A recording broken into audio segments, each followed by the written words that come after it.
ay ang sistema ng hustisya at naiuwi ninyo si dating congressman, yung dating kongresista Arnie Teves upang harapin ang mga demanda laban sa kanya, fine, walang problema.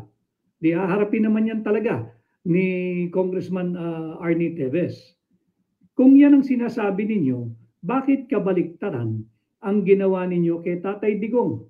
Bakit si Tatay Digong na walang kaso sa Pilipinas? Kahit anong korte, wala pong kaso si Tatay Digong. Si Pangulong Rodrigo Roa Duterte, bakit siya ay pinag-initan ninyo, kinidnap at itinakbo dito sa The Hague, sa ICC, kung saan siya ay nakapiit ngayon?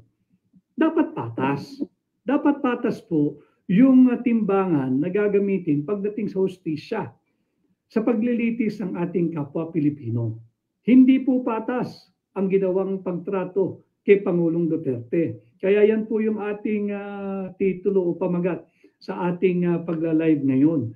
At kidnapping ang ginawa kay Pangulong Duterte kasi tinik sa kanilang political career. Tama po yun, yung nagkomento.